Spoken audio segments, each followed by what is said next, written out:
Well, good morning, everybody. Like Jake said, my name's Natalie Bernero. I'm a senior, and I'll be graduating in May with my degree in mathematics with an emphasis in pure and applied mathematics, as well as pre-actuarial science and a minor in econ. For the past few months, I have been doing my senior project research for mathematics, centered around RSA encryption and cryptography. So today I'm going to be sharing my research with you and showing you the model that I developed to give you a better understanding of cryptography and how it applies in the real world. So let me start off by explaining what encryption is and what exactly RSA is. So encryption basically means converting information or data into a code so that it can be transmitted securely. And RSA is a form of encryption algorithm that does just that, converts information and data into code so that we can pass it back and forth without anybody reading our messages. RSA stands for Rivest, Shamir, and Adelman, which is the names of its 3 developers. And it was developed back in 1978 and still has very many practical applications today. It's a form of asymmetric encryption, meaning that within the algorithm, 2 different keys are generated, both the public key, which can be made known to anybody, and the private key, which is only known by the encoder. And this is, of course, the algorithm that we use to encrypt and decrypt our messages to send. So since RSA is an algorithm, let's talk about what variables we are going to need to compute the calculations we need.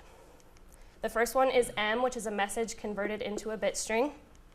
P and Q, which are 2 large prime numbers that are picked by the encoder. N, which is the product of P and Q. Phi, which is the product of P minus 1 times Q minus 1. E, which is a prime number that's also relatively prime to phi, meaning that phi cannot be evenly divided by E. And D, which is another prime number that is the inverse of E mod phi. So let me quickly explain what mod means in case that's a new term for some of you. Mod means remainder after division. So if you were doing 13 mod 5, the answer is 3, since 5 goes into 13 evenly twice with a remainder of 3 left over. And that's going to be an important calculation in the rest of our RSA algorithm. So to encode, we need the variables for the public key, which requires E and N. We take our message M, raise it to the power of E, and then mod it with N to get back our encoded message, which we'll call M code. Similarly to decode, we need the variables of the private key, which are D and N. We take our M code, raise it to the D, mod it with N, and we should get back our original message M. So seems relatively simple enough, right? But if we are converting our information or data into code to send, it must mean that we don't want just anybody to be able to read our messages. So let's talk about how secure RSA is as an encryption algorithm. RSA is very time secure, meaning that if a hacker were trying to hack into our code, it would take a really long time because they would have to factor the number n, which is the product of those 2 very large numbers, p and q. In the model I developed with Dr. Cook's help in Mathematica, we started that I'll show you guys a little bit later. We ran some tests to see how the size of the prime numbers affected the timing of the calculations for a computer. So you can see in this timetable here how by increasing the size of the prime numbers, how much longer it took the computer to run the calculations. So we kept our message integer, the amount of bit shifting that we did, which I'll explain later, and our E value constant. And then we started with the 1000th and the 1200th prime. And you can see that only took the computer about 43 seconds to run the calculations. And then we doubled the prime numbers each time. And by the time we got to the 16,000th and the 19,200th prime, it took the computer 88 hours, which is about 3.5 days, to run the calculations. So you can see how those prime numbers make RSA really time secure. So even though there's a lot of security built in with these large prime numbers, let's talk about how large the prime numbers actually are in a real RSA application. For the prime numbers in my examples I was using were much too small.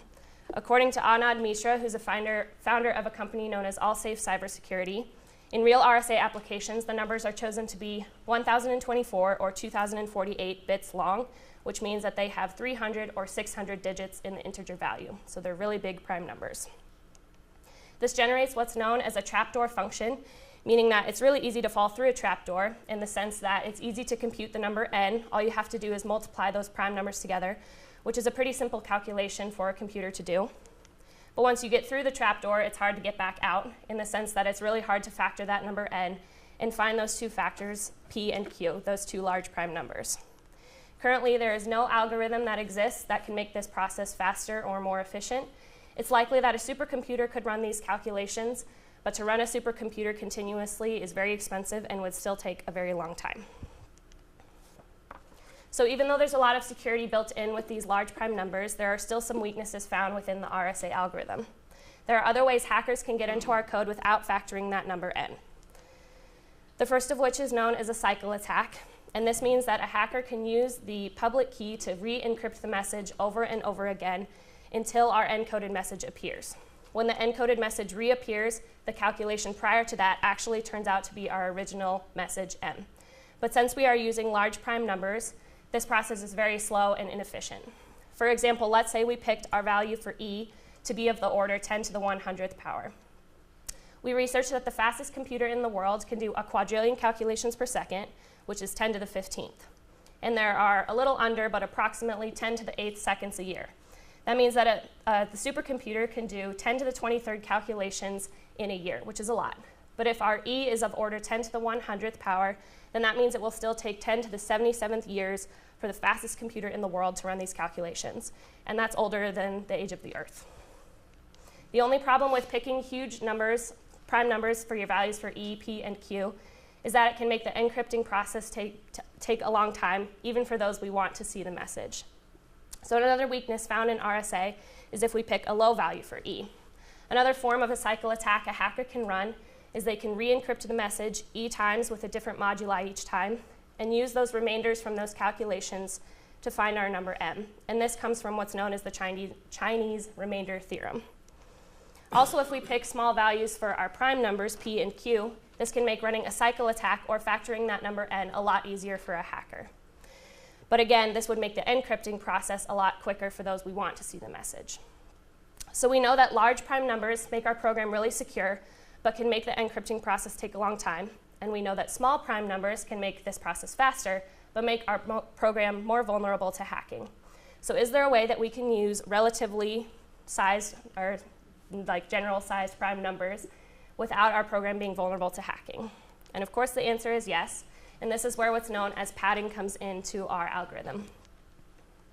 In RSA, what's known as BitPadding is used, which means that to the beginning and end of each message, a random number of zeros and ones is tacked on to randomize where the message falls within the computer string. The algorithm normally used with RSA is called optimal asymmetric encryption padding, which we will call OAEP since that name is way too long. This adds an element of randomness, again, by randomizing where the message falls within the string, and prevents partial decryption if someone were to try and run a cycle attack on our program.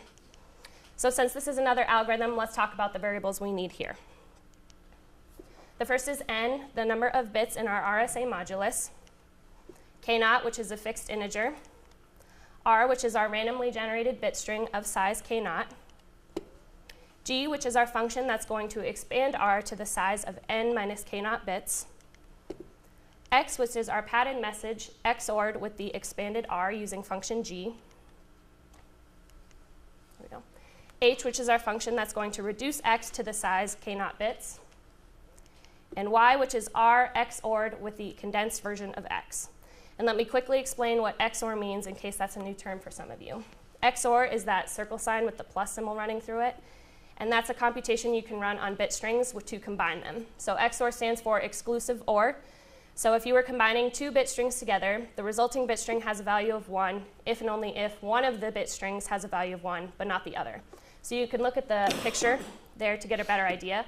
So if we're XORing strings A and B together, and both have a value for 0, the resulting bit string has a value for 0.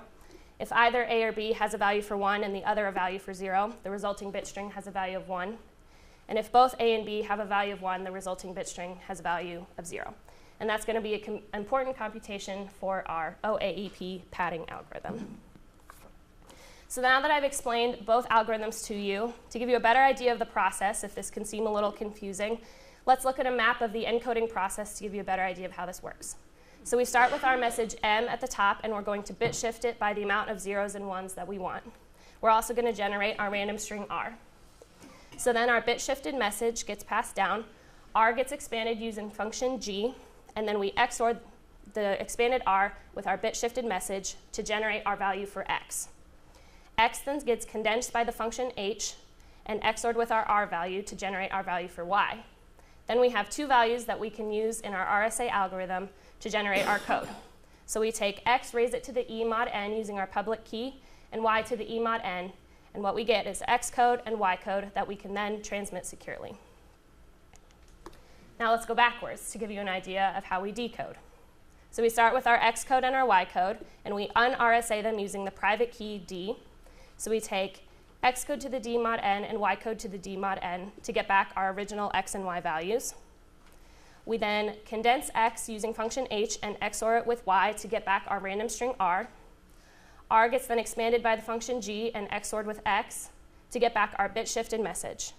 Now all we have to do is unbit shift our message, and we should have back our original value for M that we can then read. So at this point, let me go ahead and introduce my model to you to give you an idea of how this can work in a computer. So we first had to start off with creating a cipher that would allow us to take any word and convert it into an integer value that we could then pass into our later functions. So we called this function encrypt word, and here's a picture of my code to give you an idea of how it works. So we pass in char, which is character, so essentially that's our word. We pass into our function. Char list is going to take out any spaces in our phrase if we typed in a sentence and capitalize all the letters so the computer only has to look at capital letter values. We then initialize our variables code and place, and then we find the length of the message string. The computer uses what's known as an ASCII character table to assign each letter a numerical value.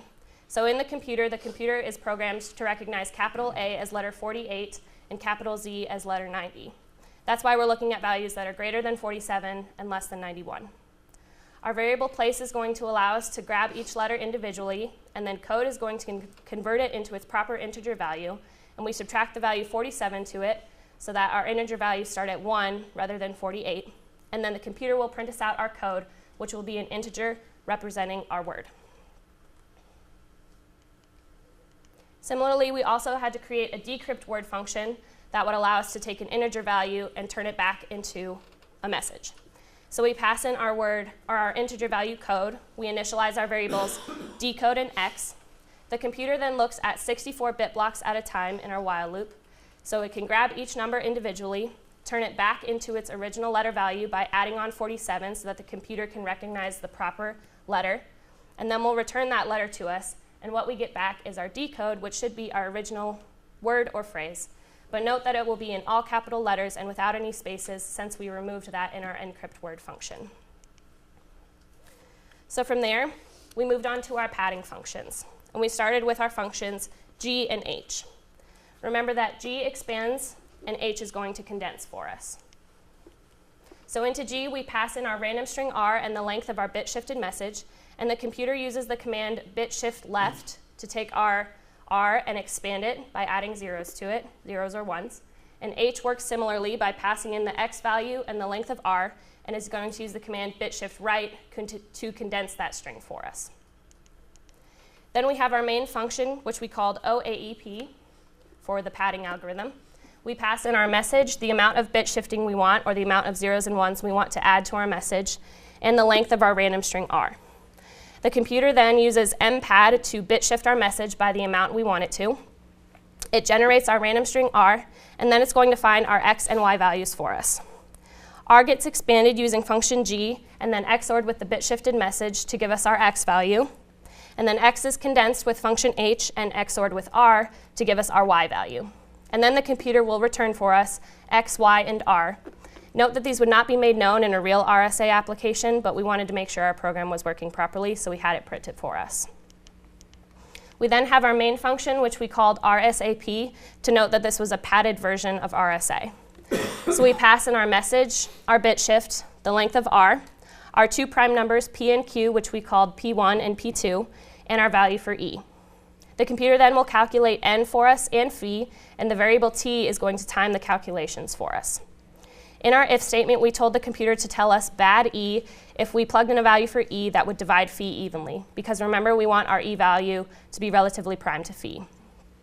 The computer is then going to loop through values of prime numbers until it finds a prime number such that that number times E modded with phi equals 1, because this will be our inverse and therefore our private key D.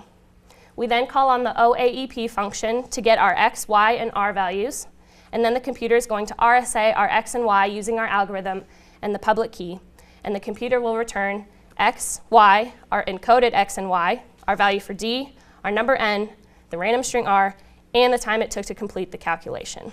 And again, these would not be made known in a real RSA application, but we wanted to make sure everything was working properly and that we could decode our messages. So at this point, we thought that we were ready to start running our program and start testing some examples. So the very first example that I ran was the word, or phrase, I suppose, Bob Saget, which is 9 letters long. And I ran the program for approximately 3 weeks without shutting down or aborting the calculation, and the calculations never finished. So we decided to kill that and try a smaller message because we thought it was too long. So we ran my name, Natalie, which is only 7 letters, and the computer took about a day to run those calculations. So we had some issues with timing. The biggest problem we ran into was when we tested the message, hello. We managed to pad and RSA it, and you can see that we got our padded encoded message to be the size 400 million and our private key D value to be about 2 billion in size. So the problem we ran into was when we tried to decode this message. We had to take 400 million and take it to the 2 billionth power, and then mod it with n. So we opened up the task manager and watched as the computer tried to exponentiate this huge number, and it eventually froze our computer and crashed our program. So we knew, because it took up all of the memory space and all of the disk space in the computer. So we needed a new function that was going to allow us to loop through this exponentiation rather than try and build it up all at once. So we called this function BFE Mod, and we pass in our base, our exponent, and our modulus. And again, this allows the computer to loop through this exponentiation to decode rather than try and build it up all at once and take up all of the computer's memory space. So now our program finally worked. And so let's look at a working example to show you that my program actually correctly uses RSA in the padding algorithm. So we first call in our encrypt word function to encrypt our message, and we're going to use the word math for this example. So we plug it into our function, and you can see math represents the integer 6706334. So then we can RSA and pad our message. So we plug in our message, the amount of bit shifting, which we set to equal 5, which is a pretty small amount of bit shifting, and we set our length of r to equal 10. So then we call on our RSAP function, plug in our message, bit shift, and the length of r. We picked our 2 prime numbers to be the 2000th and the 1200th prime, and then our e value to be the 7000th prime number. And then the computer ran, and you can see that it gave us back our x and y values, and make note of those here. It gave us back our x code and our y code, our value for D, our value for N, our random string R, and the time it took to complete in seconds, which as you can see is about 4 minutes. So not terribly long. So now that we have our encoded message, we're going to go backwards. So we first have to start by un-RSAing our values using our private key D. So we call on our mycode3 and mycode4, which were those xcode and ycode values. We raise it to the D and mod with N using our BFE Mod function, again to make sure that we don't crash our program. And we get back our original x and y values that you should see the computer told us we were going to get. Now all we have to do is use our function h to recover our r value and our function g to recover our bit shifted message. So what we do here is we condense our x to the length of r using h and XOR it with y to get back our r value. And then we expand r using g to the length of our message and XOR it with x to get back our bit shifted message value, which we call XX. So now all we have to do is unbit shift our message by bit shifting back to the right, and you can see that we get back our original integer value 6706334. Now all we have to do is plug in our decrypt word function to make sure that this still represents our message, which is the word math, and you can see it does. Thank goodness. So now that I've explained the RSA algorithm to you, and I hope you have a better idea of how this application actually works, how the heck does this apply at all? Is it something that you guys use, or is it something that you've used before? Well, of course, the answer is yes. RSA has many practical applications on the World Wide Web, the most common of which being service security. For example, have you ever wondered what happens when you plug in your credit card number to a website like Amazon if you're online shopping or something? How can it get transmitted securely without anyone taking your personal information? This is, of course, where RSA comes in. So the merchant or vendor, the website, picks the prime numbers P and Q, and they generate the public key, E and D, and the private key, D. So then your credit card number is basically a 16-digit integer. So they take your credit card number, raise it to the E, mod it with N, and then it's encoded and can be transmitted securely. Then the decrypting process involves the private key D, which only the vendor or the website will know. So they can take your encoded number, raise it to the D, mod it with N, get your credit card number, and charge you the proper amount. So if a hacker were to grab your credit card number mid-transit, the only way that they could find out your actual credit card number would be to factor that number N, which, as we talked about before, can take a very long time. Another application of RSA in the real world comes with website security. If you're ever on a website that begins with the address HTTPS, it likely means that the website is exchanging information with a server that's using RSA to encrypt any data you might be entering. So the website is verified, which means that the server is generating the public and private key to, again, encode any information you may be plugging in. So if you're plugging in any private information like a social security number, a password, your birthday, even your name, all of those values can be encrypted using RSA and then transmitted securely with the server. That way, all of your personal information is kept safe. So in conclusion, RSA can seem pretty complicated when it comes to all the math and programming. But if you learn nothing else today, just know that it comes down to those big prime numbers that's keeping all of your personal information secure out there in cyberspace.